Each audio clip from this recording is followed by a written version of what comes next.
यहाँ पर देखो मैंने ले लिया है फिश को पहले मैं अच्छी तरह से कट कर लिया है। फिश का पेट के अंदर जो जो मैला था वो सब मैंने बाहर कर दिया है। फिर इसको अच्छी तरह से धोकर मैंने फ्रेश कर लिया। देखो फिश के ऊपर से मैंने दे दिया है मीडियम साइज का स्पून के हिसाब से 1 टीस्पून हल्दी और मीडियम साइज का स्पून के हिसाब से 1 टीस्पून सॉल्ट यानी कि नमक। अब इन सबको मैं एक साथ अच्छे से ऐसे मिक्स कर दूंगी। आप लोग हाथ से भी मिक्स कर सकते हो, लेकिन मैं थोड़ा स्पून की मदद से मिक्स करना ज्यादा पसंद करती हूँ, यही मैं प्रेफर करती हूँ, तो मैं स्पून की मदद से मैं कर रही हूँ। अब देखो कढ़ाई में मैंने दे दिया है मस्टर्ड ऑयल, जो मैं हर वक्त बोलती हूँ फिश को अच्छी तरह से फ्राई करना जरूरी है, डीप फ्राई, इसलिए मस्टर्ड ऑयल मैंने यहाँ पर ज्यादा दिया है। तो देखो ऑयल से धुआं उठ रहा है। अब मैं फिश को छोड़ दूंगी। देखो गैस का जो फ्लेम है वो मैंने लो करके रखा है। ये मस्टर्ड ऑयल जो होता है यानी कि सरसों का तेल, यहाँ पर मैंने बड़े स्पून के हिसाब से 4 टीस्पून मस्टर्ड ऑयल यानी कि सरसों का तेल दिया है। इससे क्या होगा, ये जो फिश है ये बहुत अच्छे से डीप फ्राई होगा, नहीं तो फिश का जो कच्चा स्मेल है वो रह सकता है ग्रेवी में। अच्छे से अगर फिश फ्राई ना हुआ यानी कि फिश अगर शैलो फ्राई हो गया तो वो ग्रेवी में जाएगा वो स्मेल, तो खाने में अच्छा नहीं लगेगा। तो यहाँ पर मस्टर्ड ऑयल में एक कच्चा स्मेल होता है, इसलिए ऑयल को अच्छे से गर्म होना जरूरी है। तो ऑयल अच्छे से गर्म होने के बाद जब धुआं उठना स्टार्ट हो गया है तब मैंने फिश को इसलिए दे दिया है। अब फिश का एक साइड ब्राउन कलर होने तक मैं वेट करूंगी। एक साइड ब्राउन कलर हो जाएगा तब मैं पलटा कर दूसरी साइड में ब्राउन कलर होने तक फ्राई कर लूंगी। देखो फिश को मैंने ऐसे ही ब्राउन कलर होने तक अच्छे से फ्राई कर लिया है। अब मैंने इसको साइड में रख दिया है। अब यहाँ पर मैं ले लिया है पोटैटो का छिलका उतार के इसको फ्रेश कर लिया है। फ्रेश करके ऐसे मीडियम साइज में लंबा लंबा मैंने कट कर लिया है। अब इसको अच्छे से धोकर मैंने फ्रेश किया है। अब इस फिश का फ्राई करने के बाद जो ऑयल रह गया है, इस ऑयल में ही ये पोटैटो को भी मैं अच्छी तरह से फ्राई कर लूंगी। पोटैटो का कलर भी ऐसे ही ब्राउन कलर, हल्का ब्राउन कलर आना चाहिए। तो हल्का ब्राउन कलर आने तक पोटैटो को भी फ्राई करना पड़ेगा। अब यहाँ पर गैस का फ्लेम हाई फ्लेम में करके रख के ही इसको भी फ्राई करूंगी। यहाँ पर देखो पोटैटो को भी मैंने फ्राई करके ऐसे गोल्डन ब्राउन कलर होने तक फ्राई करके इसको फिश के ऊपर मैंने रख दिया है। अब यहाँ पर देखो मैंने ले लिया है फूल गोभी को मैं आप इस ऑयल में ही फ्राई करूंगी, लेकिन फूल गोभी को फ्राई करने से पहले मैं क्या करूंगी, एक्स्ट्रा जो ऑयल है यहाँ पर वो ऑयल में उठा लूंगी,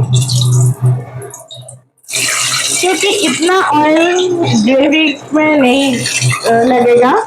ग्रेवी करने के लिए इतना ऑयल तो नहीं चाहिए हम लोगों को, तो एक्स्ट्रा ऑयल मैं पूरा ही यहाँ से उठा लूंगी।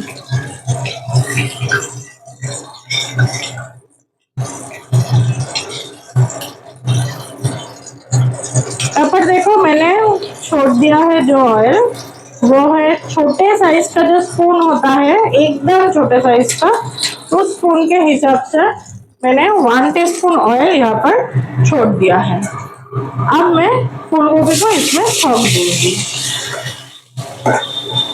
फूल गोभी को छौंकने के तुरंत बाद ही गैस का फ्लेम हाई करो और इसको पलटाते रहो।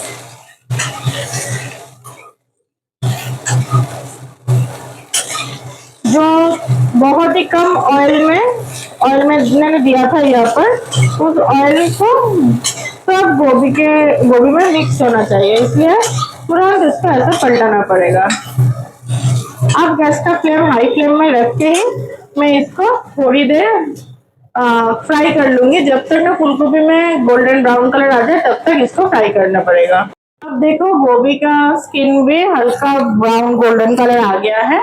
अब ऐसे ही गोभी को भी मैंने उठा लिया है। अब कढ़ाई में देखो बिल्कुल भी ऑयल नहीं है, तो अब क्या करना पड़ेगा, फिश फ्राई करने के बाद जो ऑयल रहेगा है उस ऑयल को ही इसमें थोड़ा ही देना पड़ेगा, ज्यादा नहीं। तो छोटे साइज का स्पून, मीडियम साइज का स्पून के हिसाब से 2 टीस्पून। अब मैं इसमें क्या करूंगी, पहले ही ये मैंने ले लिया है बड़ी, ये दाल का बनाया हुआ बड़ी है। ये बड़ी बंगाल में यानी कि कोलकाता में कोई भी ग्रोसरी का शॉप में मिल जाता है, बाहर में किधर मिलता है मुझे पता नहीं, लेकिन ऑनलाइन में आप लोगों को अवेलेबल मिलेगा ये। तो ये बड़ी को मैं अब इस ऑयल में दे दूंगी, देकर इसको थोड़ा फ्राई कर लूंगी अच्छे से। बड़ी को भी थोड़ा ब्राउन कलर होने तक फ्राई करना पड़ेगा, ज्यादा होने का जरूरत नहीं है, थोड़ा ब्राउन कलर होने तक बड़ी को फ्राई कर लो।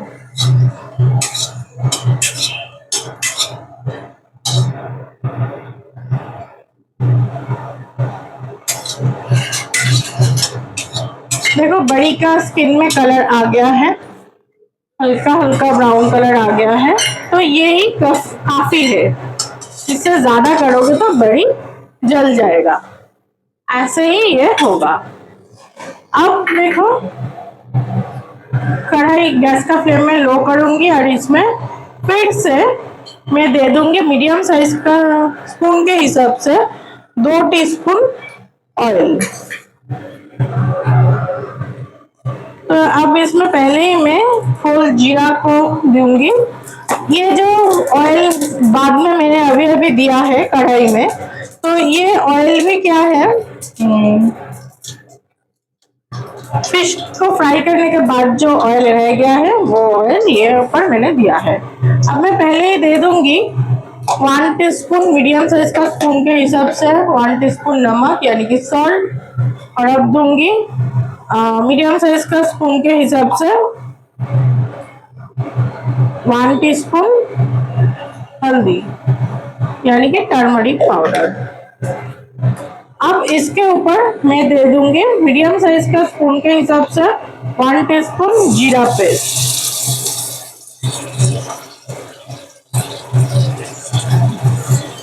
ये जीरा का जो पेस्ट मैं यहाँ पर यूज कर रही हूँ, ये पेस्ट मैंने मिक्सर पे किया है।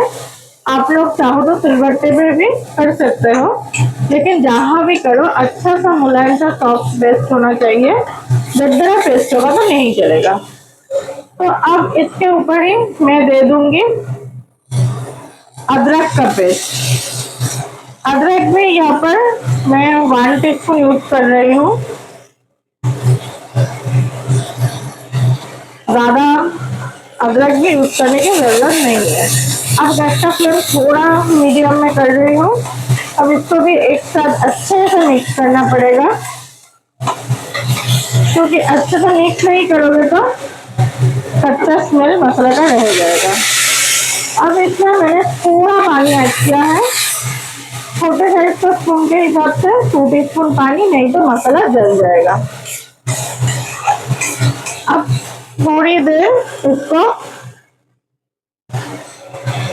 टाइम लगेगा मसाला को अच्छे से मिक्स होने के लिए। तो अब इसमें मैं दे दूंगी ग्रीन चिली का पेस्ट। ये रेसिपी रेड चिली में करोगे तो बिल्कुल भी अच्छा नहीं लगेगा, बहुत ही मतलब पूरा रेसिपी खराब हो जाएगा।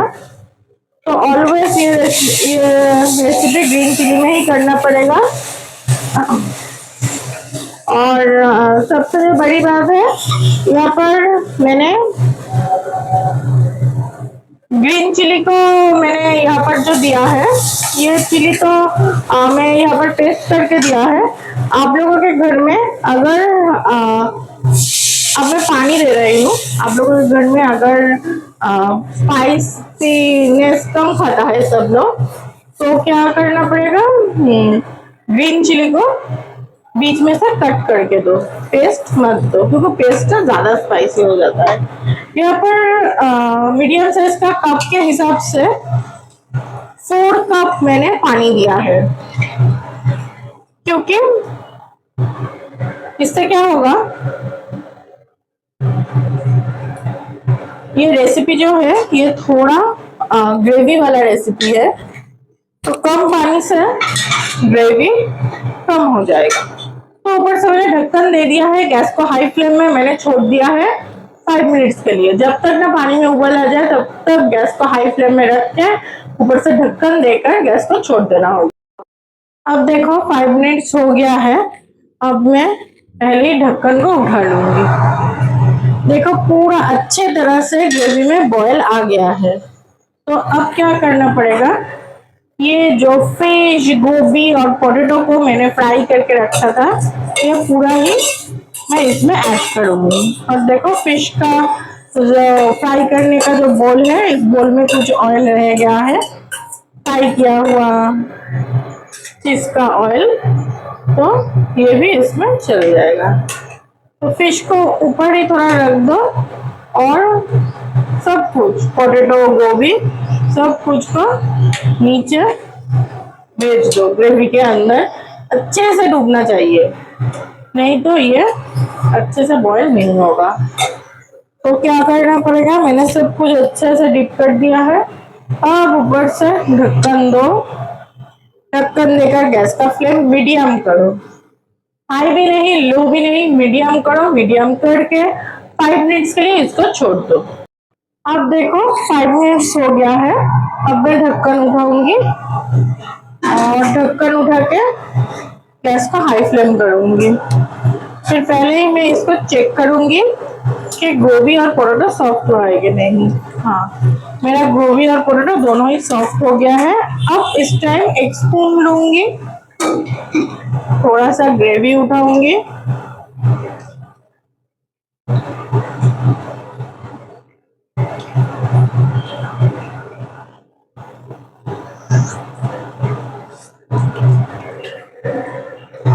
ग्रेवी को मैंने चेक करके देख लिया है। अब ये जो बड़ी है, जो मैंने पहले से ही फ्राई करके रखा था, ये ऊपर से मैं दे दूंगी।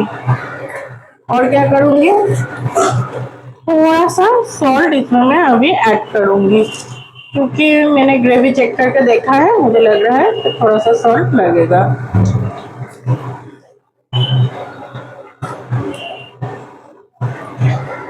तो अब मैं इसको सॉल्ट को अच्छे से मिक्स कर दूंगी इसके ऊपर, क्योंकि मैं सॉल्ट का अच्छे से मिक्स नहीं करूंगी तो सॉल्ट का लम्स बन सकता है और वो खाने में भी अच्छा नहीं लगेगा। अब इसको फिर से कुछ देर के लिए मैं छोड़ दूंगी।